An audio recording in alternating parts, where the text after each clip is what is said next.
이어서 제11회 여수광양항 국제포럼 두 번째 세션 시작하도록 하겠습니다.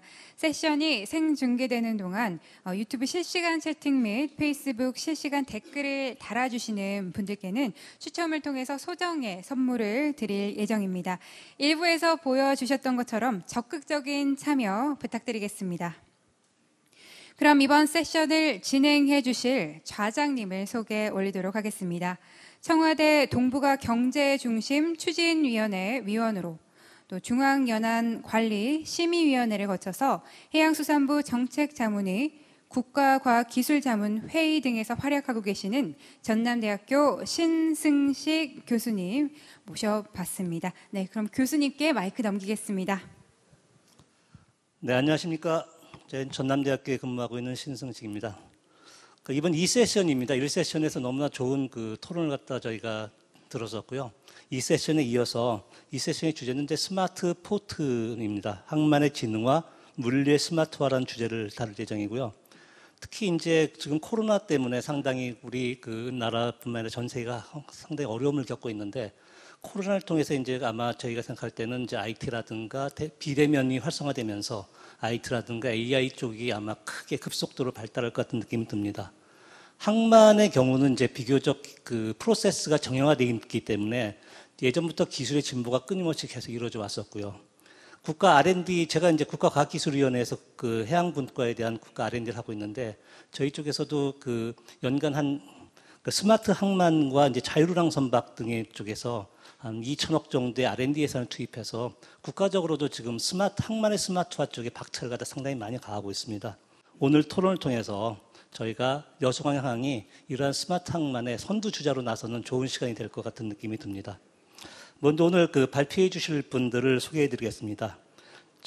먼저 백종실 교수님 자리해 주셨습니다. 네, 백 교수님은 한국항만경제학회장을 역임하셨고, 한국해운물리학회 부회장, 그 다음에 15년간 평택대학교에서 물류와 그리고 항만에 대해 스마트 쪽으로 상당히 연구를 갖다 많이 해오신 분입니다. 다음으로 박종호 현대사무중공업 영업팀장님 자리해 주셨습니다. 예, 영업팀장님께서는 CD를 SS 리그라든가 토탈 FPU 프로젝트 등을 수행하셨습니다.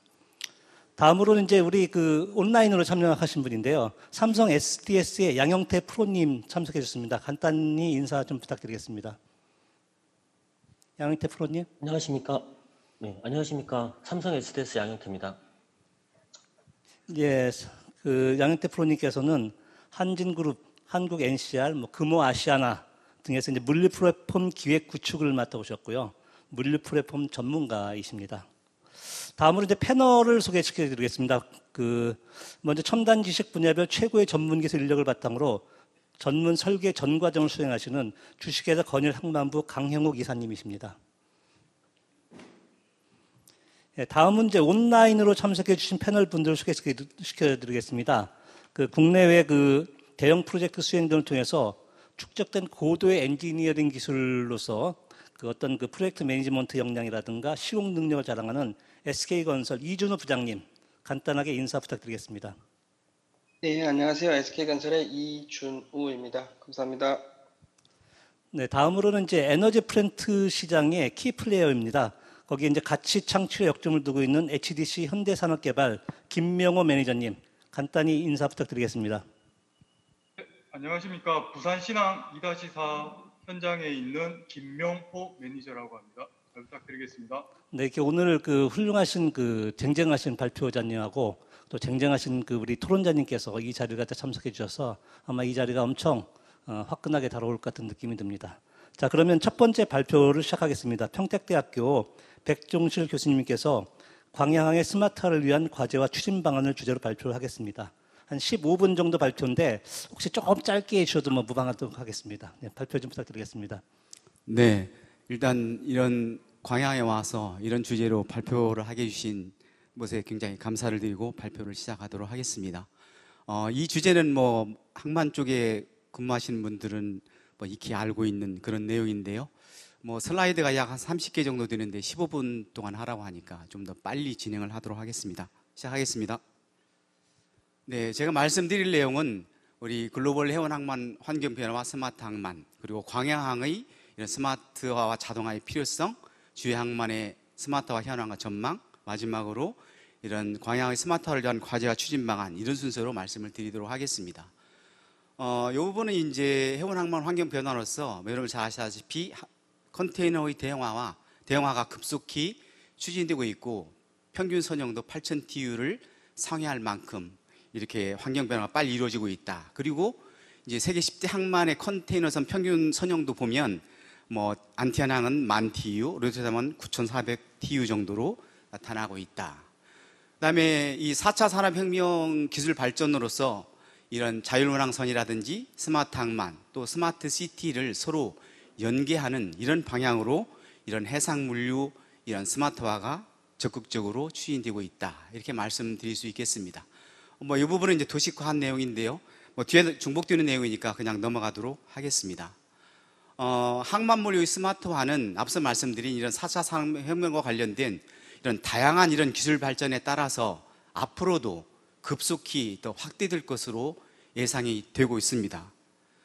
그다음에 이 부분은 이제 최근에 이런 코로나 바이러스로 인해서 모든 부분의 이제 변화가 이전과는 다른 세계가 될 것이다.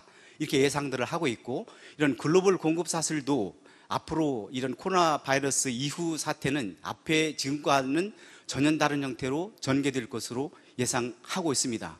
그래서 앞으로 이런 글로벌 공급 사슬은 디지털 공급 네트워크 구축을 해서 이런 디지털 기반으로 모든 것들이 이루어질 것으로, 그래서 싱크로나이즈드 플래닝이라든지 또 인텔리전스 서플라이라든지 또 커넥티드 커스터머라든지 이런 형태로 전환될 것으로 예상을 하고 있습니다. 그다음에 광양항의 이런 스마트화가 앞서 말씀드린 이런 해운항만 환경 변화와 함께 이런 스마트화를 적극적으로 추진할 필요성이 있다고 말씀드릴 수가 있겠는데요. 이런 스마트 항만 개념도가 여기 소개가 되고 있습니다. 스마트 항만이라고 하는 것은 여러분 잘 아시다시피 운송, 하역, 그다음에 말씀드린 그 해상 부문 또 육상과 연결 부분 이런 부분에서 모두 다 함께 이게 진행이 되어야만이 발전될 수 있다. 특히 이제 이 스마트 항만은 특히 이제 컨테이너 부분을 중심으로 현재 발전이 되고 있는데요. 이런 컨테이너과 관련해서 이런 7가지 이런 요소들이 이런 스마트 항만을 추진하는 데 대해서 중요한 요소로 인식이 되고 있습니다. 그런 내용이 지금 소개가 되고 있는데요.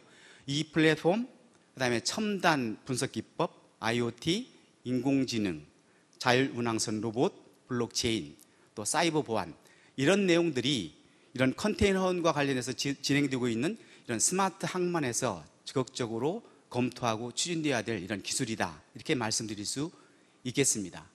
이제 선진 항만은 이제 이미 우리보다 앞서서 이런 스마트 항만을 추진했는데요. 주로 자동화를 중심으로 추진했고 이미 완전 자동화를 추진한 항만도 많이 나타나고 있다. 그리고 지금 선진 항만에서는 항만뿐만 아니라 해상 부분 그리고 육상과 또 스마트 시티와 연결하는 이런 부분에 지금 집중적으로 관심을 가지고 추진하고 있다. 이렇게 말씀드릴 수 있겠습니다. 그래서 장내 컨테이너 항만은 신뢰할 수 있고 자동화되고 데이터 기반의 이런 클라우드 시스템과 연계 운영되는 이런 항만으로 급속히 발전될 것으로 예상하고 있다. 이렇게 말씀드릴 수 있겠습니다. 특히 이런 글로벌 이 스마트 항만 시장은 지금 이 슬라이드에서 보다시피 2018년도 약 15억 달러에서 2027년도 99억 달러에 이를 만큼 연평균 23%를 차지할 만큼 매년 급속히 성장하고 있다. 그리고 IoT라든지 AI, 블록체인, 그다음에 자동화 이런 부분을 중심으로 이제 발전할 것으로 예상하고 있다. 이렇게 말씀드릴 수 있겠습니다. 이에 비해서 이제 광양항은 아직 이런 스마트 항만의 준비 단계, 초보 단계에 있기 때문에 이런 스마트 항만을 위한 이런 노력을 더 가속화해야 될 것이다. 이렇게 말씀드릴 수 있겠습니다. 다음 세 번째로 이런 주요 항만의 스마트화 현황과 전망에 대해서 간략하게 살펴보도록 하겠습니다.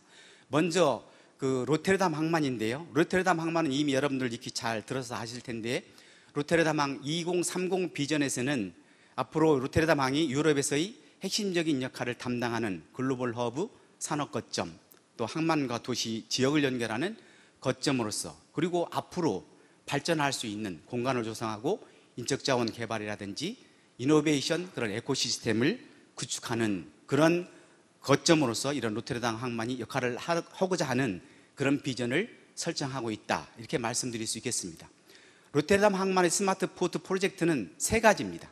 스마트 로지스틱스, 스마트 에너지 앤 인더스트리, 퓨처 프루프 포트 인프라스트럭처, 이런 세 가지 과제를 중심으로 추진되고 있고, 이런 세 가지 과제 아래에 또 이런 세부적인 이런 과제들을 현재 추진하고 있다. 이렇게 말씀드릴 수 있겠습니다. 제가 시간 관계상 이런 세부 과제까지는 말씀을 드리지 않겠습니다.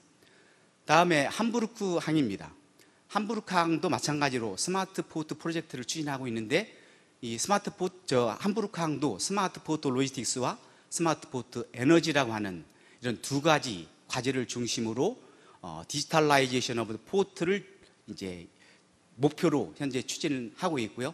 세부 과제는 보시는 바와 같이 이런 내용들을 현재 추진하고 있다. 그래서 현재 추진하고 있는, 함부르크 항이 중심적으로 추진하고 있는 리얼타임 인포메이션과 네트워킹, 그다음에 빅데이터 어널리시스와 아티피셜 인텔리전스, 오토메이션, 그다음에 소프트웨어 에이전트 테크놀로지, 이런 내용들을 중심으로 추진하고 있다. 이렇게 말씀드릴 수 있겠습니다. 그다음에 함부르크 항의 스마트 항만 개념인데요. 터미널 자동화라든지 그리드 스테이션, 또 재활용품 통합 관리라든지 그런 내용이니까 그냥 참고로 넘어가도록 하겠습니다. 그다음에 함부르크 항만공사는 최근에 세비라든지 또 도이체 텔레콤과 함께 이런 5G를 중심으로 한, 5G를 중심으로 한 이런 그 스마트 항만을 적극적으로 현재 추진하고 있습니다. 그래서 클라우드 기반을 해서 이런 스마트 포트를 적극적으로 추진하고 있다. 이렇게 말씀드릴 수 있겠습니다. 다음은 싱가포르 항입니다. 싱가포르 항도 여러분들 잘 아시는 그런 내용인데요. 싱가포르 항은 현재 투아스 항을 중심으로 현재 앞으로 발전 목표를 수립을 하고 있는데요. 그래서 넥스트 포트 투아스 프로젝트 2030, 그리고 인터내셔널 머리타임 센터 2030, 이런 목표를 가지고 현재 싱가포르 항이 이런 스마트 항만화를 위해서 적극적으로 이런 프로젝트를 추진하고 있다. 이렇게 말씀드릴 수 있겠습니다. 좀 전에 말씀드린 대로 싱가포르의 스마트 항만은 바로 투아스 신항을 중심으로, 여기서 제가 2030까지 말씀드렸습니다만 앞으로 2040 또는 2050까지 앞으로 굉장히 장기 발전 계획을 수립하고 있는데요. 오토메이티드, 자동 항만이라든지 또 서플라이 체인을 기반으로 한 이런 물류 기능, 그다음에 첨단 기술, 그리고 디지털화를 기반으로 이런 투아스 이런 신항만 개발, 스마트 항만을 추진하겠다 하는 그런 내용을 발표를 하고 있습니다. 자, 그래서 앞으로 이런 주요 항만의 스마트 항만 현황과 전망을 보면 이 글로벌 SCM 거점으로서 디지털로 연결되고 이런 다양한 AI라든지 IoT, 5G 기반의 이런 시설 또는 해상과 육상을 연결하는 이런 항만으로서 이런 발전할 것으로 예상이 되고 있다. 이렇게 말씀드릴 수 있겠습니다. 마지막으로 광야항의 스마트화를 위한 과제와 추진 방안에 대해서 말씀을 드리도록 하겠습니다. 앞서 말씀드린 대로 환경 변화라든지 또 이 광야항의 이런 스마트 항만의 필요성, 그리고 해외 항만 사례에서 보시다시피 광야항도 조금은 늦었다고 볼 수 있겠지만 이런 스마트 항만을 적극적으로 추진해야 된다. 그래서 기본 목표는 이 항만과 해상과 또 스마트 시티와 이렇게 함께 연계해서 발전시킬 수 있는 그런 목표를 세우고 이런 스마트 항만을 추진해야 된다. 이렇게 말씀드릴 수가 있겠고, 앞에 해외 항만의 사례에서 봤다시피 이 스마트 항만은 궁극적으로 친환경 에너지 절감, 그리고 안전과 보안 강화, 그다음에 초연결 네트워크 구축, 자동화 또는 자동 이송체 운영, 이런 부분에 중점을 두고 앞으로 광야항도 이런 스마트 항만을 추진해야 된다. 이렇게 말씀드릴 수 있겠습니다. 그래서 좀 전에 말씀드린 내용과 같은 내용이 될 텐데요.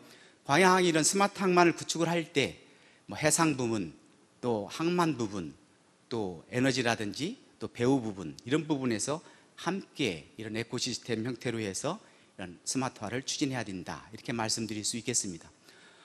이 부분부터는 이제 광야항이 이런 스마트 항만을 구축을 할 때 앞서 말씀드린 그런 부분을 좀 더 상세한 그런 내용이 되겠습니다. 그래서 터미널 자동화, 그래서 광야항이 이제 이런 스마트 항만을 추진할 때 우선은 이런 5G와 같은 이런 최신 기술을 바탕으로 이런 하역 부분 또는 이송 부분 또 해상 부분 이런 부분을 다 통틀은 이런 자동화, 무인 자동화 이런 부분을 우선적으로 먼저 추진해야 되지 않나 이렇게 생각을 합니다. 그래서 리모트 컨트롤 또는 자동화 크레인 또 두 번째는 이송 장비, 그다음에 터미널 운영 관리 이런 부분이 되겠고요. 그다음에 디지털 입출항과 그러니까 해상 부분의 입출항과 또 육상에서의 이런 지원 작업. 여기서 특별히 이제 제가 강조해서 말씀드리고 싶은 것은 포트 커뮤니티 시스템입니다. 그러니까 PCS 시스템. 이런 시스템을 바탕으로 앞으로 이제 광양항이 이런 스마트 항만 시스템을 구축을 할 때 민관 합동이라든지 또는 이해 관계 주체자들 전부 다 어떤 협의체를 구성을 해서 한다든지 또 이런 정보를 데이터를 공유를 한다든지 또 빅데이터를 활용을 한다든지 이럴 때 모두 다 이런 PCS 시스템을 중심으로 이런 것들이 이루어져야 된다라고 이렇게 말씀드릴 수가 있겠고 앞서 말씀드렸다시피 항만은 단순히 항만으로서뿐만 아니라 해상 부분 그리고 육상 부분 이런 부분까지 함께 연계를 해서 디지털화를 해야 되고 이제 데이터를 함께 관리를 해야 된다. 그다음에 인프라 관리입니다. 인프라 관리 이 부분도 그냥 넘어가겠고요. 그다음에 에너지 전환 앞으로 굉장히 중요한 이슈 중에 하나가 되겠고요. 그다음에 마지막으로 앞으로 이제 광양항 이런 스마트 항만을 추진할 때 이런 외국에서의 사례를 충분히 벤치마킹하고 또 그대로 답습할 것이 아니라 이 광양항에 맞는 실정에 맞는 이런 모델을 적극적으로 검토를 해서 모델을 만들고 이제 그렇게 추진해야 되는데 여기 이제 2018년도 이런 주로 스마트 항만을 추진했던 그런 항만들의 임직원들이 검토해야 될 6가지를 이렇게 제시를 했습니다. 먼저 모델을 먼저 검토를 해야 된다. 그다음에 보안 문제, 그다음에 이런 빅데이터를 어떻게 적극적으로 활용해야 될 건지, 그다음에 블록체인, 그다음에 GIS 시스템, 그다음에 TMS 시스템 이런 부분을 충분히 고려해서 이런 스마트 항만을 추진해야 된다. 이렇게 말씀드릴 수가 있겠고, 그다음에 스마트 항만을 구축할 때 검토해야 될 기술 앞에서 누누이 말씀을 드렸습니다만 이런 앞에서 말씀드린 AI라든지 빅데이터, 5G 이런 것들인데 같은 내용이 되겠습니다. 그래서 커넥티비티, 오토메이션, 그다음에 오토마이제이션 플랫폼이라든지 IoT, 리얼타임 비클 트래킹 이런 것들이 주요 기술이다. 이렇게 말씀드릴 수 있겠습니다. 마지막입니다. 이런 스마트 항만 구축할 때 추진 방안입니다. 이런 빌딩 더 라이트 인프라스트럭처 제대로 된 이런 인프라를 구축을 해야 된다. 그다음에 이런 관민 이런 파트너십 또는 재정 지원, 민간 투자 유치를 해야 된다. 그다음에 스타트업을 활용한 어떤 신기술을 적극적으로 개발하고 활용을 해야 된다. 그다음에 협의체를 구성해야 되고, 그다음에 특히 이제 광양항 같은 경우에는 이런 테스트 베드, 그냥 스마트 항만의 어떤 테스트 베드를 구축해서 활용할 수 있는 이런 방안을 적극적으로 우리 해양수산부도 이런 방안을 가지고 있는 것으로 알고 있는데요. 이런 부분에 대한 그런 방안을 좀 더 구체적으로 설정을 해야 된다. 그다음에 Attract and Develop Talent, 인재 개발이죠. 이제 새로 기존의 기술과는 다른, 그다음에 이런 대학이라든지 이런 연구소 이런 부분 기관과 함께 이제 노력을 해야 된다. 이렇게 말씀드릴 수 있겠습니다. 이상으로 제 발표를 마치도록 하겠습니다. 감사합니다. 네. 아주 좋으신 말씀 들었습니다. 스마트 항만에 대한 정의를 좀 말씀해 주셨고요. 그다음에 이제 국내외 이제 선진 항만에서 이제 스마트에 대한 동향, 특히 이제 로테르담 항만하고 싱가포르 쪽에 대한 부분을 좀 이렇게 말씀해 주셨습니다. 그리고 이제 광양의 스마트 항만 추진을 위한 7개 추진 방안, 구체적으로 이제 광양이 스마트 항만을 발전하기 위해서는 어떻게 노력할 것이 좋은가에 대한 7가지 해법을 주셨는데, 특히 이제 테스트 베드 구축과 활용 이 부분이 전 상당히 마음에 들어왔습니다. 제가 생각할 때도 이제 현재 정부에서 추진하고 있는 여러 가지 항만 스마트 항만에 대한 부분을 많이 좀 R&D를 하고 있는데, 특히 지금 이번에 이제 예비 타당성 통과 데이터 통과된 자유랑 선박 부분이 있습니다. 그것도 한 2천억 정도 들어가는 예산인데 그거에 대해서 나중에 아마 완성이 되면 아마 광양항을 테스트 베드로 해서 광양항에서 자유랑 선박이 어떤 기항과 같은 그런 프로세스를 갖다 개발을 하게 되면 아마 이런 것들이 이제 광양항에 대한 어떤 그 외국에 대한 인식이라든가 스마트에 대한 선진화 방안 쪽으로 아마 크게 아마 도약할 수 있는 기회가 될 수 있을 것 같은 느낌이 듭니다. 물론 뭐 부산이라든가 이쪽에서 이제 엄청나게 이제 거기에 대해서 하려고 하긴 하겠지만 아마 그런 부분들을 갖다 우리 저희 쪽에서 많은 그 노력을 좀 기울여야 될 것 같다고 생각을 하고 있습니다. 자, 이번 두 번째 발표를 듣도록 하겠습니다. 두 번째 발표는 그 현대 삼호중공업의 박종호 영업팀장님이십니다. 오늘 세션에서는 스마트 항만 장비 기술 현황 및 전망을 주제로 해서 발표를 하도록 하겠습니다. 네, 발표 부탁드리겠습니다. 20분인데 뭐 좀 짧아도 상관없겠습니다. 네. 감사합니다. 먼저 아닙니다. 15분입니다. 예. 먼저 스마트 항만 전반에 대해서 설명을 잘해주신 백종실 교수님께 먼저 감사를 드립니다. 저희는 그 국내에 항만 장비를 대표하여 참석을 했고 스마트 항만의 그 트렌드에 대해서 스마트 크레인을 중심으로 한번 스마트 크레인의 기술이 어떻게 발전되어 왔고 그리고 앞으로 어떻게 발전될 것이며 무엇을 해야 되는지를 한번 짚어보도록 하겠습니다. 저희 발표 내용은 스마트 항만의 개요 그리고 기존 스마트 크레인 기술들이 어떻게 개발되어 왔는지 그리고 앞으로의 스마트 크레인은 어떻게 기술될 것인지 그리고 최종적으로 제가 오늘 발표의 핵심으로 말씀드리고 싶은 토탈 포트 솔루션이 필요하다는 점을 강조하고 싶습니다. 먼저 스마트 항만에 대한 여러 가지 정의가 있습니다. 학술적으로 그리고 운영 측면에서. 근데 크레인 장비 업체로서 저희가 생각하는 가장 간명한 스마트 항만의 정의는 제가 빨간색으로 표시한 자율적으로 물류 흐름을 최적화하는 항만이라는 것입니다. 거기에는 항만 자동화 그리고 자동 연계 지능화 그리고 이를 통해서 고생산성과 무인 자동화, ICT 기반 차세대 스마트 항만을 이루어간다. 이런 목표가 있을 것입니다. 그러면 스마트 항만을 구축하는 목표는 무엇일까요? 바로 이제 4차 혁명을 기반으로 한 디지털 기술 연계해서 작업소 편의성을 높여주고 그리고 안전과 보안 그리고 생산 효율성을 개선하고 이로 인해서 운용 비용을 절감하고 수익을 창출하는 것이 목표일 것입니다. 그리고 친환경적인 항만을 조성해서 지속 가능한 항만을 만들어간다. 이것이 스마트 항만의 목표로 보고 있습니다. 그러면 스마트 항만은 어떤 배경으로 추진되었을까요? 일단 기술적인 측면에서 봤을 때 4차 산업혁명의 기술이 촉발의 촉진제가 됐다고 보고 있습니다. 사실 크레인 분야에서 자동화는 15년 전부터 계속 있어 왔습니다. 뒤에 발표드릴 텐데 저희 회사에서도 신선대 터미널에 2004년에 자동화 크레인을 아시아 최초로 개발한 바 있습니다. 하지만 그때는 좀 시장의 요구나 성장성에 대해서 좀 의구심이 있었고 이제는 기술과 그리고 고객의 요구가 스마트 항만을 모두 요구하고 있다. 그리고 그 기반의 리소스가 모두 스마트 항만을 지지할 수 있다. 이렇게 판단하고 있습니다.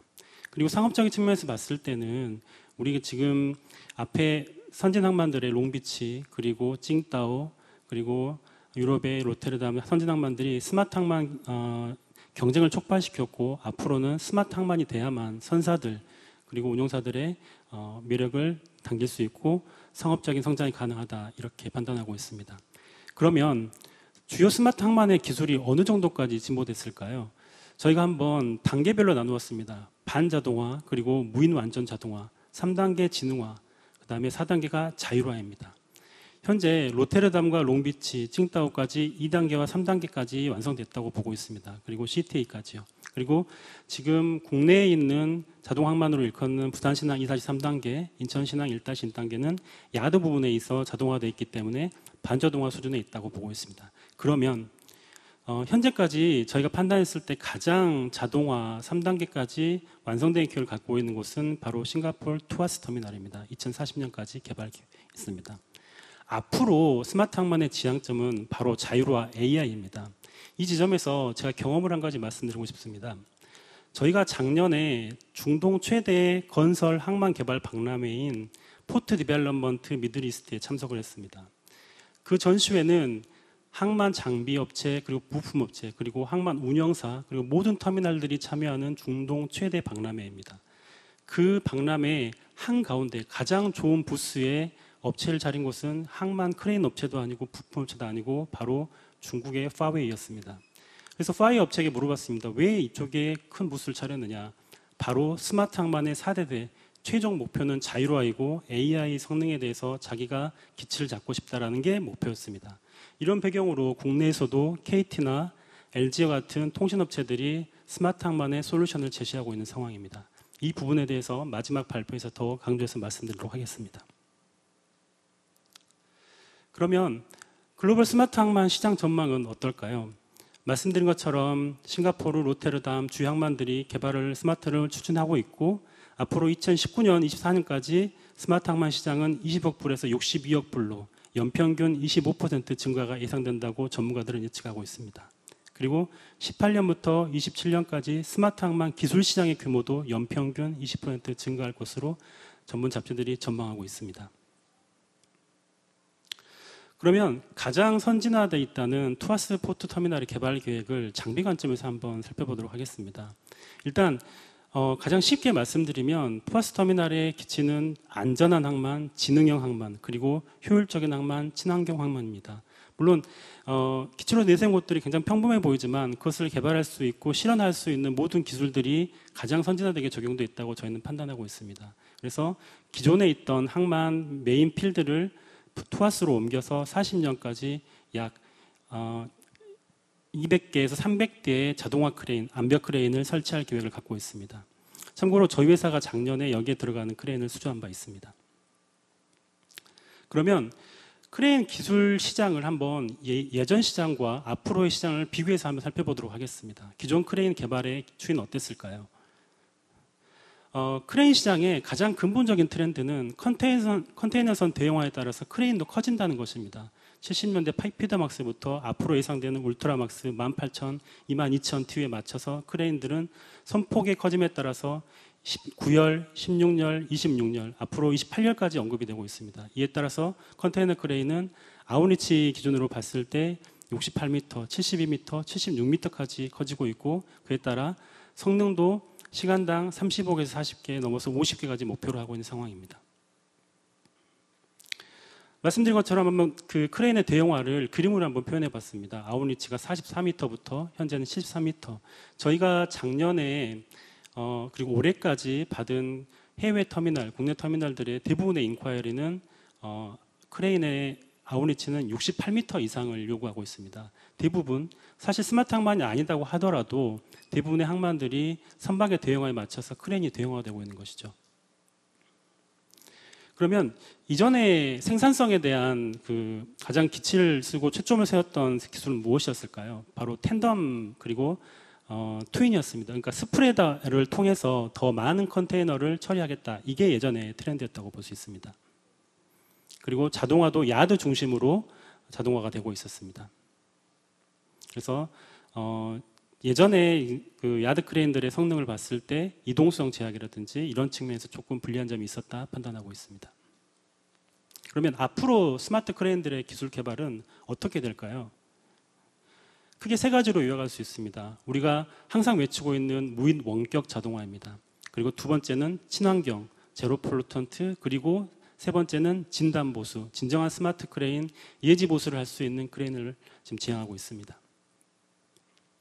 그러면 자동화 컨셉은 간단하게 그림으로 표현해 봤는데 지금 이 녹색의 크레인을 보시는 것처럼 여기 지금 보시는 것처럼 캐빈이 없습니다. 그러니까 크레인에서 운전실에서 운전을 하는 게 아니라 운영센터에서 셔틀을 가지고 운전하는 그런 시스템입니다. 그러니까 오른쪽에 보신 것처럼 캐빈 안에서 리모트 컨트롤을 할 수 있다. 근데 이렇게 구현하게 할 수 있는 기술의 근본은 두 가지입니다. 바로 프로파일링과 바로 스캐닝입니다. 그러니까 스캐너와 프로파일링을 통해서 컨테이너의 스프레더와 트롤리가 안전하게 이송하고 컨테이너를 잡아서 그리고 선박 그리고 YT 또는 AGV 셔틀 캐리어에게 안전하게 이송할 수 있는 기술들을 갖추고 있고 현재 모든 자동화 크레인들은 이 정도의 성능을 다 갖고 있습니다. 그 외에 안전 측면에서 봤을 때 이런 자동화 운전 모드 외에 대체 운전 모드 그리고 정비 운전 모드를 갖고 있습니다. 그러면 생산성 향상 측면에서 어떻게 지금 개발되고 있을까요? 예전에는 스프레더 자체의 성능을 개선했다고 하면 이제는 더블 트롤리가 대세화되고 있습니다.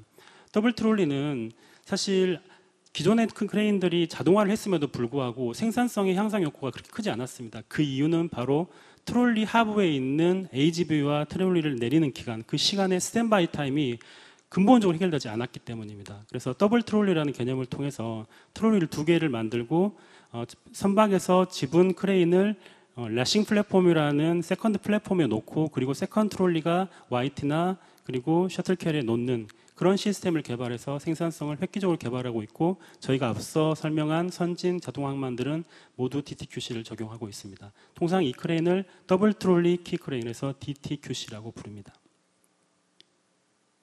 간단하게 영상으로 표현해봤는데 넘어가도록 하겠습니다. 그러면 친환경 크레인 중에 그 예전에는 모든 크레인들이 사실 이제 엔진으로 인해서 그 매연이 많이 나오고 있었고 사실 친환경의 성능에 위반하는 크레인들이 많았습니다. 그럼 앞으로는 어떤 크레인들이 나올까요? 예전에는 최근에도 사실은 뭐 전기식 RMGC 그리고 부스바 타입 그리고 하이브리드 연료 저감 장치는 나오고 있습니다. 그럼 앞으로 새로운 4차 혁명 시대에 맞는 스마트 크레인은 그 외에 대체 에너지 새로운 타입의 RTG가 나올 것으로 생각합니다. 저희 쪽에서 개발하고 있는 기술은 바로 무선 급전입니다. 무선 급전이라는 개념은 땅 밑에 배전 케이블을 깔고 그리고 집전판을 깔아서 케이블 연결 없이 자기장식 비접촉식 전력 전송으로 크레인을 운영하는 방식입니다. 그래서 자유로운 이동성이 확보되고 저희가 테스트 보드를 구축하여 지금 실현한 바 있습니다. 간단한 영상을 준비해 보았습니다.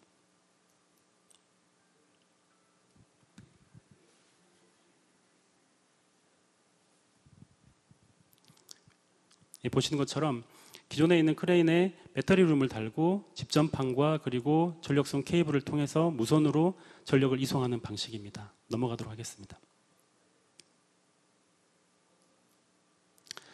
이런 스마트 야드 크레인들의 성능은 기존의 전기식 그리고 부스바 타입 하이브리드가 해결하지 못했던 완전한 이동성 그리고 운용비 절감이 가능하다는 측면입니다. 그리고 유지 보수 측면에서도 유리한 측면이 있습니다. 저희가 국내에 그 목포 신항만에 한 개의 테스트 배드를 구축하여 납품한 바 있습니다. 그리고 새로운 타입의 야드 솔루션이 나오고 있는데 국내에서도 개발한 바 있고 그리고 해외에서도 2-3개 업체가 지금 이 솔루션을 제시하고 있습니다. 바로 오버헤드 셔틀 시스템입니다. 야드에 크레인이 아닌 셔틀 시스템을 구축하고 간단히 얘기하면 컨베이어 시스템과 비슷하죠. 크레인에서 암벽 크레인에서 컨베이어 시스템 같은 셔틀 시스템을 갖추고 크레인을 대신해서 항상 운영 가능한 셔틀을 구축한다. 그래서 대량의 컨테이너를 일시에 암벽에서 이송할 수 있는 적재할 수 있는 시스템이 제시되고 있습니다. 다만 작년에도 저희가 전시회를 갔을 때 오버헤드 셔틀 시스템을 제시하는 업체가 2군데 정도 있었는데 만나본 결과 공유하는 의견은 누군가가 첫 번째로 오버헤드 셔틀 시스템을 구축을 하고 생산성이 향상이 있고 확실하게 실현 가능성이 있다라는 증빙이 필요하다라는 게 전문가들의 의견이었습니다. 자, 그럼 마지막 스마트 크레인의 지향점입니다. 바로 예지 보수입니다. 작년에 저희가 12개 항만, 중동 그리고 유럽의 12개 항만을 방문한 바 있습니다. 그래서 세일즈 프로모션을 했을 때 가장 공이 얘기한 부분이 바로 이 부분이었습니다. 크레인의 자동화도 좋지만 앞으로 예지 보수가 필요하다. 그러니까 앞으로 이제 스마트 항 크레인을 기능을 이용해서 문제가 발생할 부분을 완벽하게 발현됐을 때 발견하는 것이 아니라 운영 유지 기간에 미리 알람을 주고 우리가 언제 고쳐야 되고 어떻게 대비해야 되는지 알 수 있는 예지 보수 시스템 구축이 필요하다는 것입니다. 바로 크레인의 구성 장비와 사용 현황, 이상 상태, 고장 유무를 하나의 플랫폼으로 집계해서 24시간 볼 수 있는 바로 시스템입니다. 그래서 이렇게 하게 되면 장비 감시와 정비 그리고 원격 유지 보수, 정비 데이터의 축적 그리고 크레인 성능을 실시간으로 데이터베이스로 확인할 수 있고 운영 정보까지 연결할 수 있다라고 판단하고 있습니다. 그러면 어떻게 구현하는 것일까요? 바로 크레인 장비에 있는 주요 핵심 부품들, 모터 감속기 그리고 브레이크 유압 제품의 주요 기술 팩터들, 온도, 전압, 오일 게이지, 토크, 마모, 온도를 PLC로 보내서 항상 볼 수 있고 미리 감지할 수 있게 알람을 주는 시스템입니다. 그래서 저희가 지금 1단계로 저희가 지금 작년에 부산신항 2-5단계 DTQC를 수주해서 파일럿 모델을 구축하고 있습니다. 그래서 가장 중요한 핵심 장치인 권상 장치에 ECMS를 적용하고 있고, 앞으로 ECMS 플랫폼을 개발해서 기존의 브레이크, 스프레더, 장비 업체와 연계한 하나의 프로그램과 플랫폼으로 확장성을 가질 예정입니다. 그리고 3단계로 마지막으로 말씀드린 토탈 폴루션에 어울리는 ECMS 그리고 포스가 연계 가능한 토탈 ECMS 패키지를 만드는 게 바로 저희 목표를 갖고 있습니다. 마지막입니다. 토탈 폴루션 솔루션입니다. 자동화 항만을 구축했던 항만들 그리고 고객사들이 저희가 미팅을 할 때마다 공히 외치는 언급이 있습니다. 바로 앞으로의 항만 설계는 우리가 땅만 주면 거기에 설계를 하고 장비를 배치하고 토스를 깔고 게이트를 맞추고 해서 그야말로 원 패키지의 토탈 솔루션을 제시할 수 있는 업체가 돼야 된다는 것입니다. 이것은 아부다비, DP월드, 허치슨, PSA 모든 항만의 소유주들이 운영사들이 외치고 있는 부분입니다. 그래서 크레인 장비 업체들이 가야 할 지향점이기도 하고 이것이 항만 운영사들이 갖고 있어야 할 시스템이라고도 전 판단하고 있습니다. 그러면 어떻게 다를까요? 기존 시장은 항만 설계와 토스 그리고 장비가 별도 발주로 이루어졌고 일부 장비와 토스만 연계돼서 발주되는 시스템이 있었습니다.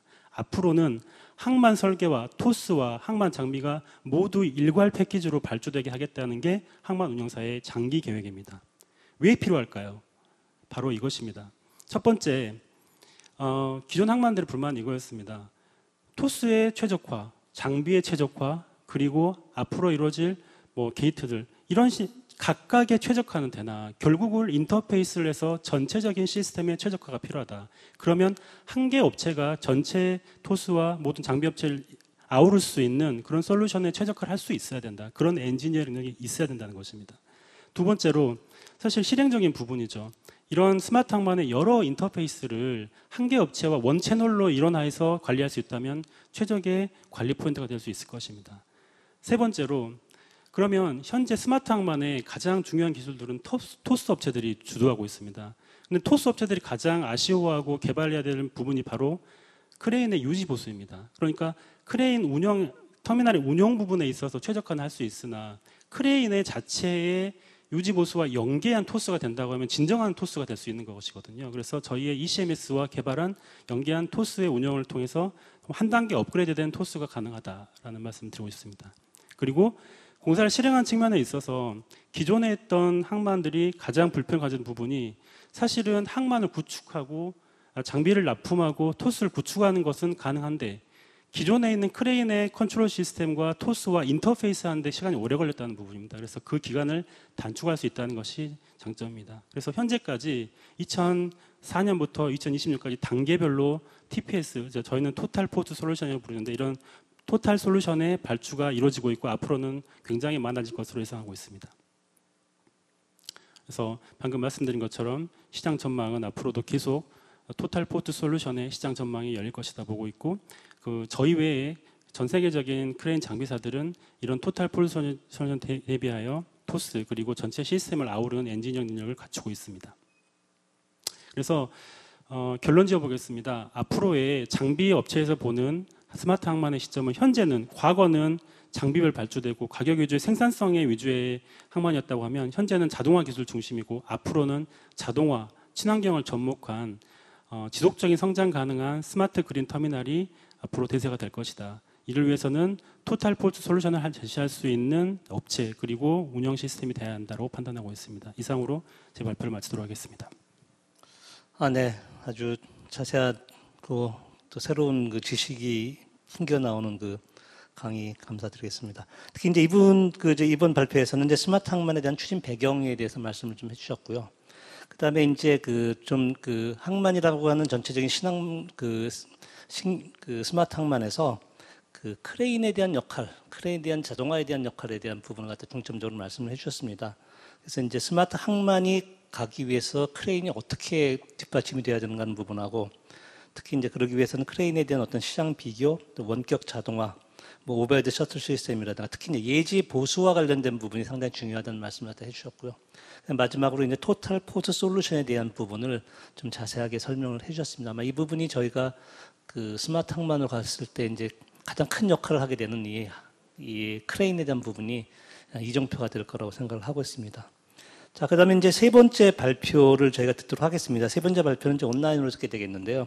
삼성 SDS 양영태 프로께서 해운항만 물류 블록체인 적용 전략을 주제로 해서 발표를 하도록 하겠습니다. 네, 온라인에 나와 계실 거고요. 15분 동안 저희가 발표 시간입니다. 좀 짧아도 상관은 없겠습니다. 네, 부탁드리겠습니다. 네, 안녕하십니까. 삼성 SDS 양영태입니다. 이번 시간은 해운항만 분야 블록체인 적용 전략에 대해서 말씀드리겠습니다. 여러 산업 분야에서 블록체인 기술 적용을 검토하고 있으며 해운 산업에서도 몇 년 전부터 이러한 시도가 이루어지고 있습니다. 그러나 모든 기술이 그렇듯 블록체인 역시 맹목적으로 접근하기보다는 해당 기술의 근본 원리를 이해하고 적합한 적용 분야와 방향을 찾으려는 노력이 중요합니다. 이를 바탕으로 블록체인 기술에 대한 접근 방향을 한 번쯤 생각해 볼 수 있는 기회가 되었으면 좋겠습니다. 먼저 삼성 SDS의 물류 블록체인 적용 사례를 통해서 블록체인이 물류의 어떤 분야에 적용할 수 있는지에 대해 참고해 보시면 좋을 것 같습니다. 둘째로 블록체인이라는 용어에 대해서는 익숙하지만 기술적인 측면에 대해서는 매번 들어도 잘 모르겠다는 분들을 위해 가능한 쉽게 그리고 짧게 설명드리도록 하겠습니다. 다음으로는 글로벌 해운항만 분야 블록체인 동향을 말씀드리고 마지막으로는 제가 생각하는 우리나라 기관 기업에서의 블록체인 추진 전략을 얘기하고자 합니다. 물류 관련 블록체인 적용 사례입니다. 삼성 SDS의 물류 사업에 대해 간단하게 말씀드리겠습니다. 홍보 목적이라기보다는 삼성 SDS에서 왜 물류 블록체인에 관심을 두고 있고 어떤 관점으로 접근하고 있는지에 대해 설명드리기 위함입니다. 삼성 SDS는 국내 1위 IT 기업이기도 하지만 글로벌 30위권 내에 있는 물류 기업이기도 합니다. 물류 사업은 2012년부터 본격적으로 시작하였고 오래전부터 물류 사업을 수행해왔던 다른 글로벌 물류 기업들과 경쟁하기 위해 회사의 강점인 IT 기술을 이용한 차별화 서비스를 고객에게 제공해왔으며 블록체인, IoT, AI와 같은 IT 신기술을 빠르게 수용하여 물류 사업에 적용하려는 시도를 지속적으로 해오고 있습니다. 2017년 삼성 SDS는 해운물류와 관련된 다양한 이해관계자들이 참여한 해운물류 블록체인 컨소시엄을 주도하여 수행하였습니다. 이때 해양수산부 관세청 부산항공사 등과 같은 기관들을 비롯 주요 국적선사, 화주, 은행, 보험회사 등 38개의 기관 기업이 참여하였으며 격주 정기협의회를 수행하였고 실화물 기준 실증을 수행하면서 블록체인 기술 적용에 대한 다양한 이견을 주고받았습니다.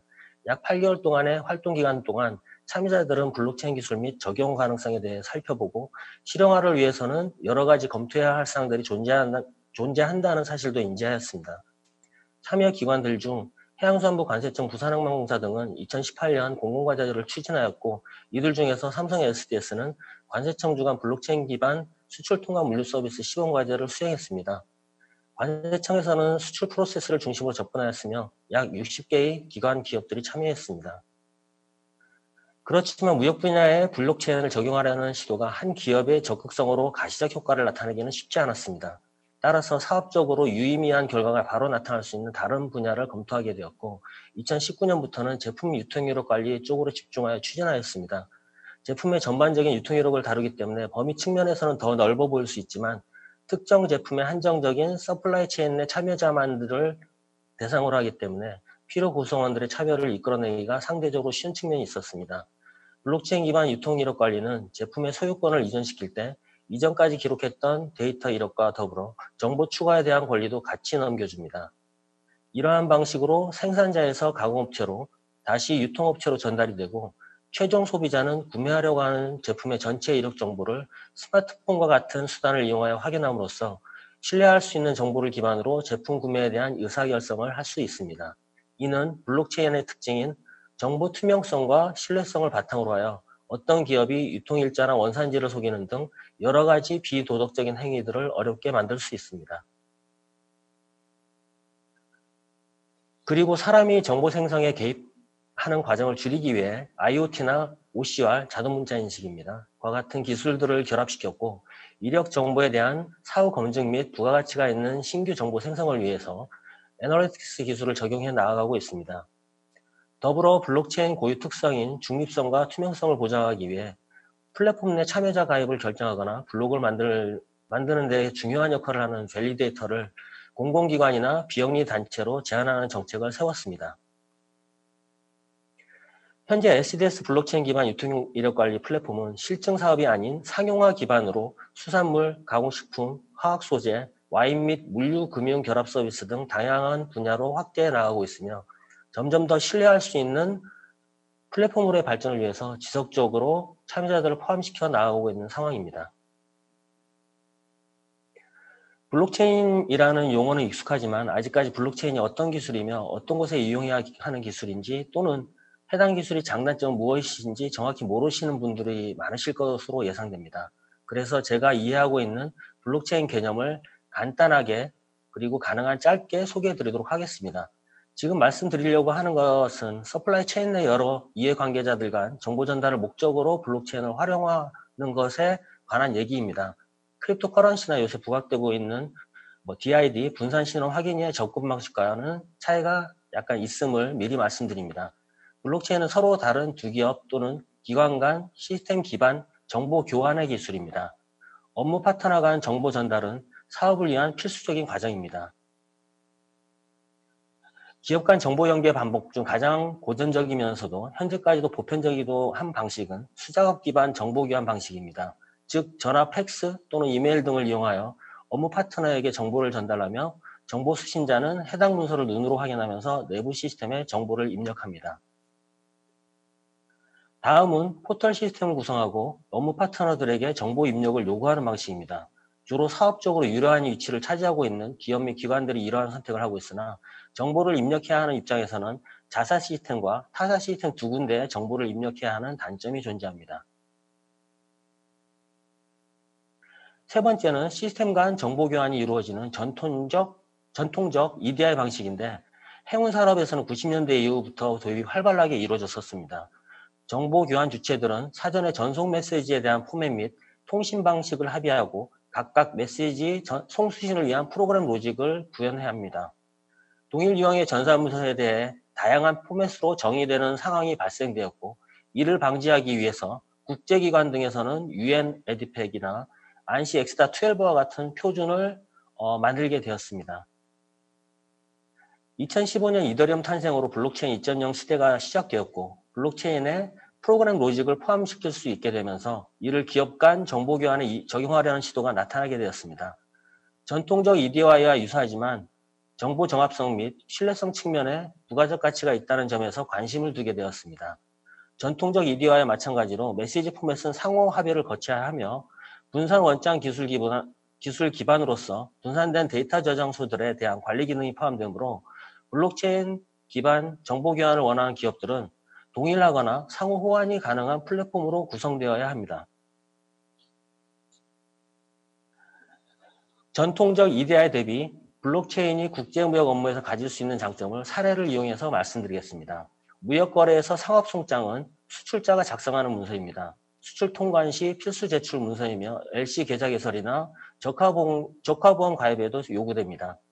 전통적 EDI 방식이라면 수출자는 세관, 은행, 보험회사에 각각 송신을 하게 되는데 단순 실수 또는 악의적인 목적으로 은행이나 보험회사에는 원본과 다른 정보, 즉 제품 가격을 훨씬 부풀려서 전달할 수도 있습니다. 그러나 블록체인 기반으로 상업송장 정보가 전달된다면 수출자가 블록체인 플랫폼에 상업송장을 올리는 순간 동일한 정보를 동일한 시간에 세관, 은행, 보험회사가 전달받음으로써 서로 다른 정보가 전달될 가능성은 제거됩니다. 블록체인은 해상 운송에서 중요한 문서 중 하나인 BL 정보 전달 과정에서도 효과를 기대할 수 있습니다. BL은 최초 해운선사가 정보를 생성하고 이를 프레이트 포워더에게 전달합니다. 이는 다시 수출자에게 전달되며 수출자는 수입자에게 화물에 대한 도착 정보 및 화물 인수를 위해 전달합니다. 그러나 업무상의 실수 등으로 중간에서 최초 생성된 BL 정보나 변경된 정보를 전달하지 못하는 사례가 심심치 않게 발생하고 있습니다. 그렇지만 이에 대해서도 블록체인 기반으로 정보 연계가 된다면 해운선사가 BL 생성 후 블록체인 플랫폼에 올리는 시점에 관련된 이해관계자들과 동일한 정보를 공유할 수 있게 됩니다. 즉 블록체인 고유의 정보 정합성 및 위변조 불가 특성으로 인해 국제무역 분야에 적용됐을 때 무역 사기 위험을 감소시키고 업무 정확성 및 효율성을 향상시킬 수 있는 효과를 기대할 수 있습니다. 이러한 블록체인의 장점을 기반으로 해운 항만 분야에서도 블록체인을 적용하려는 움직임이 몇 년 전부터 나타나고 있으며 구체화되고 있는 상황입니다. 그런데 블록체인이 여러 기관, 기업들 간 정보 연계에 관련된 기술이다 보니 기술 자체보다는 특정 블록체인 생태계가 어떠한 목적과 운영 정책을 가지고 있고 어떠한 주요 기관 기업들이 참여하고 있는지 살펴보는 것이 중요합니다. 지금 해운 산업에서 블록체인 생태계가 구성되고 있는 것과 유사한 흐름이 20년 전에도 있었습니다. 당시에도 글로벌 물동량 1위였던 머스크를 비롯한 유럽계 선사들이 중심이 되어서 인트라를 만들었고 2000년 글로벌 물동량 4위였던 우리나라의 한진해운을 포함 현대상선, 미국 솔루션 회사인 트라디언트가 주축이 되어서 GT넥서스가 만들어졌습니다. 그리고 지금은 코스코에 합병되었지만 당시 물동량 10위였던 홍콩 선사인 OOCL이 카고 스마트를 만들었습니다. 이렇게 현재까지도 시장 내에 어느 정도 영향력을 가지고 있는 글로벌 3대 해운 포탈이 탄생되게 됩니다. 당시에도 해운 선사들은 정부가 곧 기업 경쟁력과 연결된다는 생각을 가지고 있었고 글로벌 해운 산업 정보망이 특정 선사 연합에 종속되는 것을 경계하였습니다. 해운 포탈들은 중개 수수료 기반 수익 모델을 추구하였는데 대표적 방식이 포탈이나 EDR을 이용하여 화주 또는 프레이트 포워더로부터 전달된 부킹 리퀘스트나 또는 shipping 인스트럭션을 선사에게 EDI 방식으로 전달해주면서 컨테이너당 정보 중개 수수료를 해운선사 또는 경우에 따라서 화주로부터 받는 방식입니다. 해운 포탈에서는 지속적으로 꽤 많은 중개 수수료 수익이 발생되었으나 선사 입장에서는 선사에서 직접 주문을 받는 것에 비해 다를 게 없는 데에도 불구하고 부가적인 비용 지출이 발생하여 고민거리가 되었습니다. 이런 사유로 일부 거래가 많은 대형 화주들과는 직접 EDI를 선호하는 현상이 나타납니다. 몇 년 전부터 블록체인이란 신기술을 산업계에 접목시키려는 시도들이 전 세계적으로 다양한 업무 분야에서 발생하였고 해운 산업에서도 블록체인을 적용하려는 시도들이 나타나게 되었습니다. 대표적인 것으로는 IBM과 머스크에서 만든 법인 또는 플랫폼인 트레이드렌즈와 코스코와 코스코 계열 플랫폼 회사인 카고스마트가 중심이 된 GSBN입니다. GSBN은 최근 알려지고 있는 곳이라 잘 모르시는 분들도 계시겠지만 글로벌 물동량 기준 3, 4, 5위의 해운선사와 글로벌 1, 2, 3위 터미널 운영사 및 중국 대형 항만들이 참여하여 해운 항만 분야의 블록체인 기반의 정보망을 구성하려는 계획을 갖고 있는 것이라 그 영향력은 적지 않을 것으로 예상할 수 있습니다. 여기서 또 한 가지 중요하게 관심을 가져야 할 부분은 플랫폼 운영 주체인데 트레이드렌즈는 미국 기업인 IBM이 GSBN은 중국 기업인 카고스마트가 주축이 되어서 구성되고 있습니다. 그런데 여기서 생각하셔야 할 부분은 흐름은 2000년대와 유사하지만 그때와 지금은 시장 환경이 크게 달라졌습니다. 온라인 유통 시장이 오프라인 유통을 크게 앞서고 있고 온라인 쇼핑몰인 줄만 알았던 아마존이라는 기업이 글로벌 물류 분야에서도 거대한 영향력을 행사하고 있습니다. 즉 플랫폼이 모든 산업의 핵심적 수단으로 자리매김을 한 상황이며 해운 항만 산업에서도 자산 중심에서 플랫폼 또는 정보망을 소유한 곳에서 주도권을 쥘 수 있는 시대로 옮겨갈 수 있다는 것을 누구나 예상할 수 있습니다. 반면 우리나라에서도 관련 움직임들이 있었습니다. 2017년 SDS가 주도하여 관세청 해양수산부를 비롯 주요 유형별 이해관계자들이 참여했던 해운물류 블록체인 컨소시엄이 있었고요. 2018년 관세청 주도 정보과제로서 추진이 되었던 수출통관 물류서비스 시범사업, 다시 또 최근 들어서는 밸류링큐라는 해운물류 전문 스타트업 주관으로 GSDC라는 컨소시엄이 있습니다. GSDC는 지금도 꾸준하게 활동하고 있는데 특정 기업 기관의 이익보다는 국내 해운 산업 발전을 위한 활동이라는 점에서 긍정적으로 평가됩니다. 추구 목적이나 방향성을 볼 때 바람직한 흐름을 가지고 있는 것으로 보입니다. 단 아직까지는 산업계 내에 영향력을 발휘할 수 있는 정도로 발전하지는 못했다는 아쉬움이 있습니다. 이제 우리나라 해운 항만 블록체인 추진 방향에 대해 제 의견을 말씀드리도록 하겠습니다. 현대사회는 플랫폼 또는 정보망이 해당 산업에 대한 주도권을 갖는 시대가 되었습니다. 따라서 우리나라 해운 산업의 국가 경쟁력을 갖추려면 유형자산에 대한 투자도 필요하겠지만 우리나라 기업 및 기관들이 글로벌 시장에서 영향력을 발휘할 수 있는 정보 생태계 구성이 매우 중요합니다. 현재 해운 산업에서의 흐름은 블록체인이라는 기술을 명분으로 관련 생태계 및 정보망의 주도권을 쥐려는 것으로 보입니다. 블록체인 기술 특성상 생태계 중립성 및 투명성을 보장한다는 말을 순진하게 믿는 이들은 많지 않습니다. 조금만 내용을 들여다본다면 해운선사와 같은 특정 업종 또는 특정 지역의 기업들 중심으로 경우에 따라서는 특정 기업이 정보에 대한 주도권을 쥐려고 한다는 예상을 하실 수 있을 겁니다. 개인적 바람이 있다면 우리나라 기업 및 기관들이 단순하게 해당 생태계 이용자로서 참여하는 게 아니라 생태계 내 주도권을 가지고 해운산업의 혁신과 발전을 이끌어갔으면 합니다.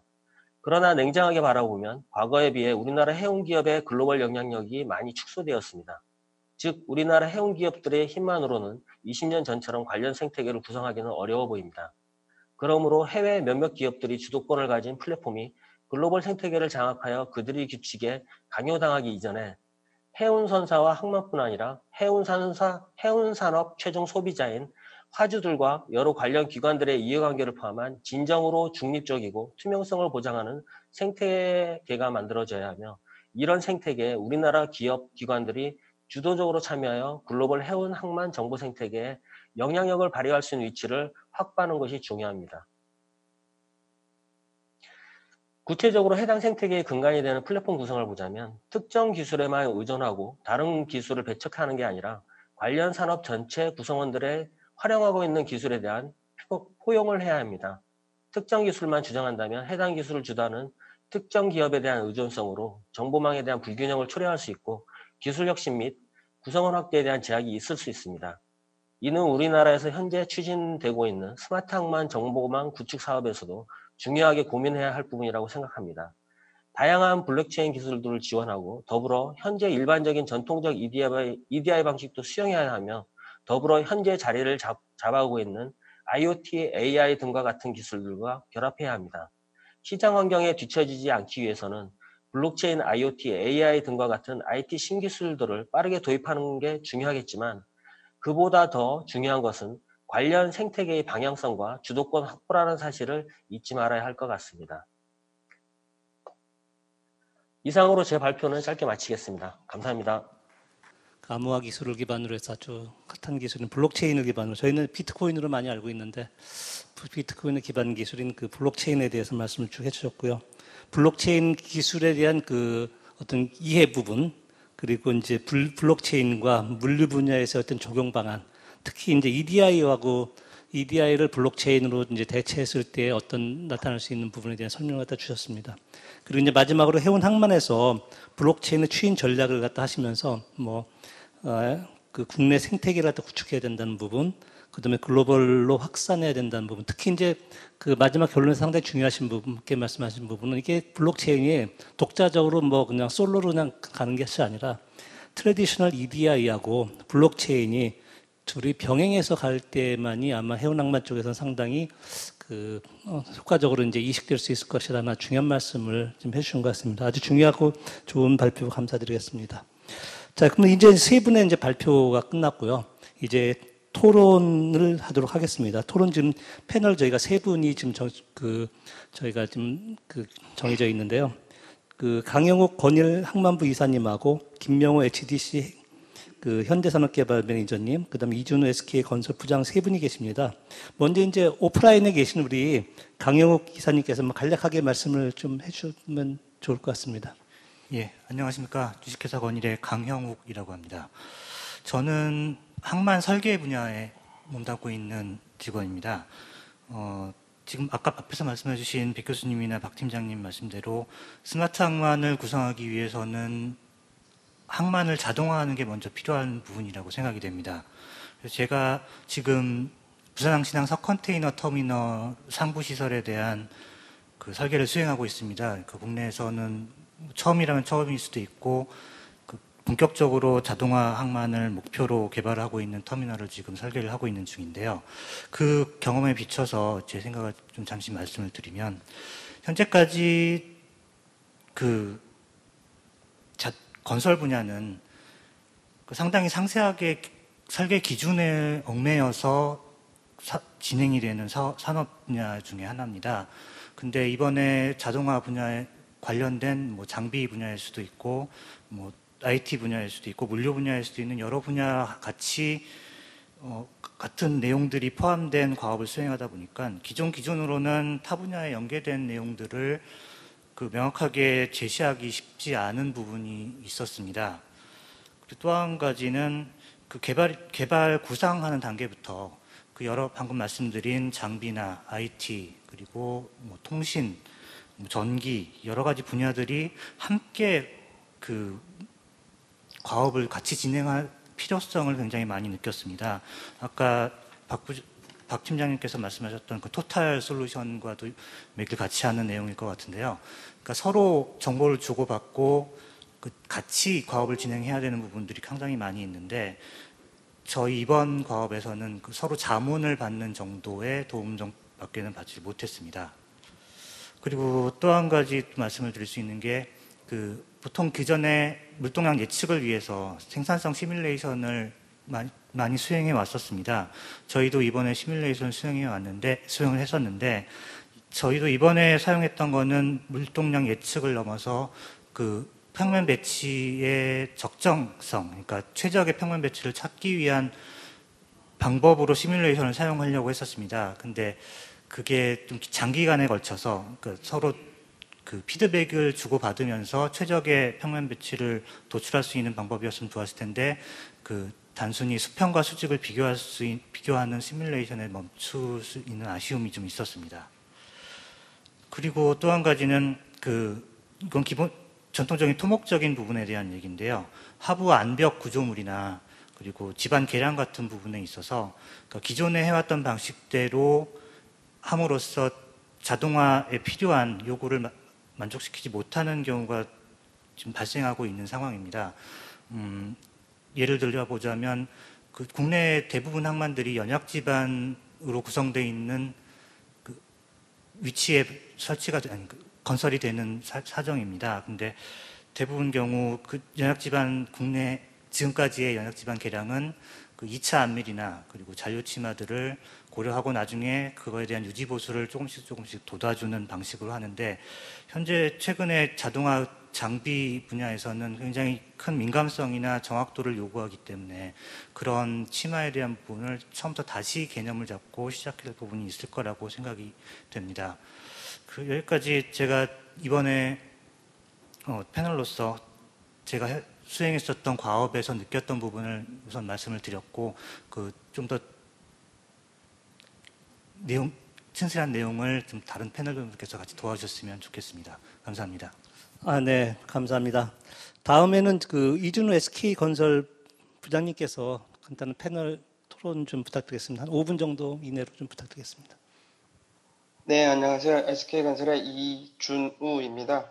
저는 오늘 말씀드리고 싶은 사항은 스마트 항만 시스템 구축을 위한 YGPA, 그러니까 여수광양 항만공사의 준비 사항이라고 하나요? 그런 부분을 좀 얘기를 드리고 싶습니다. 일반적으로 지금 국내 기준으로 보면 스마트 항만하면 떠오르는 것들이 지금 부산항, 인천항을 좀 주로 얘기를 하고 있습니다. 그게 대비해서 광양항에서 이 스마트 항만에 대한 경쟁력 확보를 위해서는 부산항처럼 스마트 항만 플랫폼이나 추진 방식 그대로 답습하는 거나 따라가는 것보다는 아무래도 광양항만의 좀 차별화된 아이템 혹은 특화 이런 부분을 가지고 좀 더 분야를 넓혀가면서 발굴시키고 발전시키는 방향이 좀 좋을 것으로 판단이 되고요. 예를 들어서 부산항 같은 경우는 저희가 지금 향수산부에서 과제를 하고 있는 스마트 자동화 항만 시스템에 대한 테스트베드 상용화 실용 개발을 하고 있는데 부산항 같은 경우는 사실 그런 부지라든지 테스트베드를 수행할 수 있는 부분은 사실 거의 불가능한 수준입니다.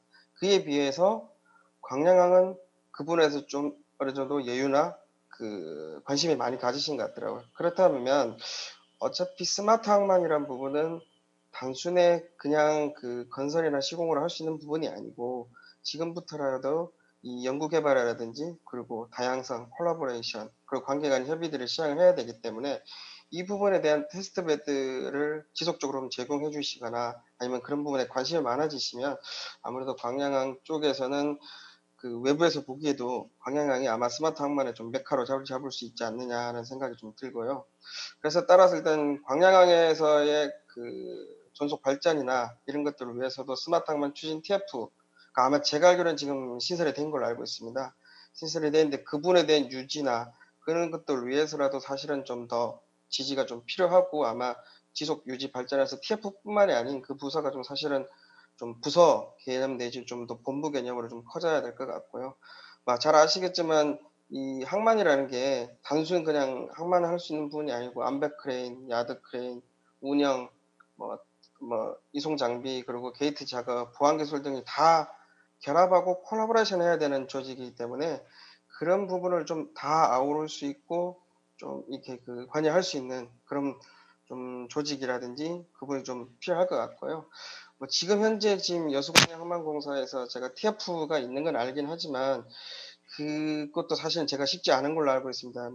저희도 이러한 스마트 항만이라든지 스마트 건설이라는 걸 하기 위해서는 사실 제일 좋은 방향성은 바텀업 방식으로 해서 의사결정을 아래쪽에서 위로 올리고 위에서 결정하는 이 방식이 제일 좋겠지만 아직까지 국내의 이런 사업 조직이라는 분위기를 보면 제일 확실한 거는 탑다운 방식의 의지가 좀 당긴 상태에서 그 추진하면서 하는 방식이 좋기 때문에 아무래도 제가 좀 요청드리고 싶은 거는 광양항이 스마트 항만에 좀 메카로 자리 잡고 좀 더 발전하기 위해서는 조금 더 전폭적인 지지가 탑 매니저먼트의 전폭적인 지지가 필요하지 않을까 그렇게 판단이 되고요. 그리고 앞서 시간에서 말씀하셨듯이 광양항만의 장점을 만들고 부각시키기 위해서는 그 여수광양항만공사 YGPM을 좀 단독으로 사실은 이 부분을 다 수행하고 진행하기는 좀 쉽지는 않습니다. 그러다 보니까 그 모든 분야에서 다 할 수는 없지만 그 주요 분야에 대해서는 국내 업체 중에서도 해외 쪽 스마트 항만을 참여하시는 기업들이랑 연구과제를 수행하시는 기업들이 많으니까 이런 분들과 연계 혹은 연합 이런 것이 좀 필요할 것 같고요. 저희 회사에서도 좀 추진하고 있는 것들이 토탈 솔루션 프로바이더라고 해서 TPS처럼 이런 토탈 포털 솔루션 같은 걸 진행하고 있지만 사실 이 부분도 사실은 보면 이게 항만 설계 그리고 TOS죠. 터미널 시스템 그리고 항만 장비, 수출입, 금융, 보험 등이 연계돼야 되는데 사실 이거를 컨트롤할 수 있는 타워가 좀 저희 일반 사기업에서도 쉽진 않지만 그렇기 때문에 아무래도 그 YGP에서 이런 공기업에서 이런 부분을 좀 지속적으로 추진해 주시는 게 어떻게 광양항에서의 스마트에 대한 좀 관심이라든지 지속적인 관심들이 필요하지 않을까 싶고요. 마지막으로 제가 말씀한 것처럼 앞서 말씀하신 것처럼 블록체인 기술 같은 경우도 사실은 스마트 항만에서는 꼭 필요한 기술이긴 한데 이 부분을 지금 여수광양 항만공사나 일반 분야에서 사실 추진하기 쉽지는 않다 보니까 그 인력이나 재원 등의 한계가 있기 때문에 국내에 있는 그 관련 기업의 선두주자들과 결국은 연합, 연계, 콜라보레이션해서 하는 것들이 중요하지 않나 이렇게 판단이 되고요. 그래서 마지막으로 말씀드리고 싶은 거는 일단 스마트 항만을 위해서 광양항만의 좀 특색이 있는 아이템 그리고 기술 개발 그리고 연합 그리고 그런 관심 분야를 좀 탑 매니지먼트나 여수광양항만공사에 가져주셨으면 하는 그 바람입니다. 이상입니다. 네, 아주 코멘트 감사합니다. 네, 마지막으로 김명호 HTC 현대산업개발 매니저님께서 그 코멘트를 하겠습니다. 5분 이내로 좀 부탁드리겠습니다. 네.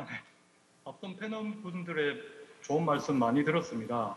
일단 저는 2-3단계 부산시랑 2-3단계 설계 시공 그리고 2-4단계 설계 시공을 지금 진행하고 있는 여기 김명호 매니저라고 합니다. 저는 스마트 항만 관련해서 두 가지만 좀 말씀을 드리고 싶습니다. 일단 좋은 컨테이너 부두를 만들어 놓고 일단 저희들이 첫 번째 스마트 항만이 되려고 하려면 운영 고효율화가 돼야 됩니다. 일단 그렇게 하기 위해서 앞서 이제 강 이사님께서 말씀하셨듯이 컨테이너 부두들은 대부분 대심도 연약지방 구간에 일단 만들어지게 되어 있습니다. 그리고 그로 인해 가지고 짧은 공사 기간 그리고 아까 말씀하셨던 것처럼 연약지방에서 발생할 수 있는 여러 가지 잔류치마 문제가 계속 발생이 되고 있습니다. 그래서 저희들이 운영을 하면서도 첫 번째 아까 말씀하셨던 것처럼 야드하고 게이트 영역은 거의 자동화가 되어 있는 상황이고, 암벽 그리고 이제 A프론 내의 해측 환승장 구역은 지금 유인으로 지금 작업을 하고 있는데요. 이 구역이 이제 아까 말씀하셨던 대로 자동화가 되려고 하면 치마가 없어야 되고, 그리고 아까 말씀드렸던 대로 바다에 근접되어 있기 때문에, 그리고 최근 여름철 폭서기로 인한 거기 포장층에 관련된 여러 가지 소송 변형들이 발생이 되고 있습니다. 그리고 말씀하신 것처럼 이송 장비 자체가 AGV라든지 그리고 스트레더 캐리어, 일반 저희들 그냥 도로에서 다니지 않는 그런 장비들이기 때문에 그런 장비들에 대한 정확한 이제 하중 개념이라든지 그리고 무인 자동화가 도입이 됐기 때문에 같은 구역을 계속해서 다니게 됩니다. 그러면 아까 말씀하셨던 대로 포장층의 파괴가 또 발생이 될 수 있고, 그로 인해서 유지에 어려움이 발생이 될 수 있습니다. 그래서 이에 관한 정확한 이제 설계 기준을 좀 수립을 하고, 그리고 그 설계 기준에 맞는 유지관리 보수 방안이 상세하게 수립돼서 이 컨테이너 터미널이 항상 고효율의 항만 부두가 될 수 있게끔 관리하는 게 필요할 것으로 판단이 되고요. 두 번째로는 현재도 컨테이너 부두를 운영하고 있으면서 여러 가지 안전사고들이 많이 발생이 되고 있습니다. 그래서 일단 스마트 항만이라는 이 조건에 맞게끔 부두를 운영을 하고 여러 가지 시스템을 개발하는 것도 좋지만, 어차피 또 사람들이 들어가서 관리를 해줘야 되고 문제가 발생했을 경우에는 유지 보수를 할 수밖에 없습니다. 그래서 그에 맞는 스마트한 그 유지 보수 방안도 반드시 전문가들에 의해서 수립이 되어야 할 것으로 판단이 됩니다. 네, 간단하게 말씀을 마치도록 하겠습니다. 네, 감사합니다. 간단해서 더 좋았습니다. 자, 그러면 이제 저희가 시간 딜레이로 사전 응답은 좀 저희가 넘어가고요. 현장 질의를 갖다 저희가 한번 받아보도록 하겠습니다. 온라인상에 참가하는 질의 중 일부 정부기관 이현성님께서 보내주셨어요. 한번 저희가 연결 가능할까요?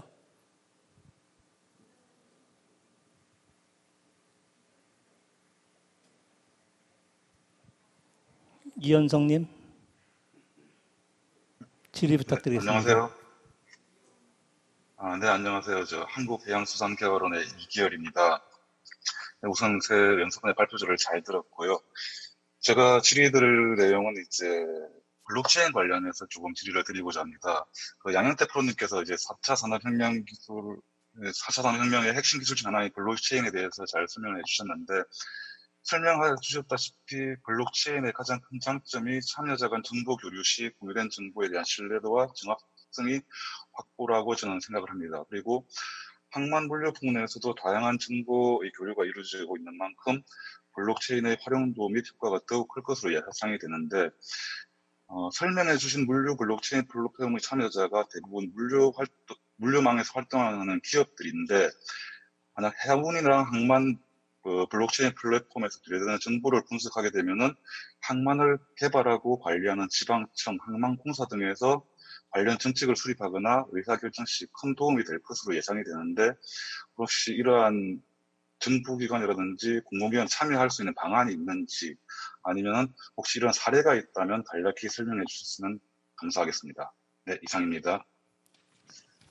네, 어디 프로님 답변 가능하시겠습니까? 네, 이게 솔직히 말씀드리면 아까도 말씀드렸다시피 이제 블록체인하고 뭐 EDI고 이런 부분들이 사실은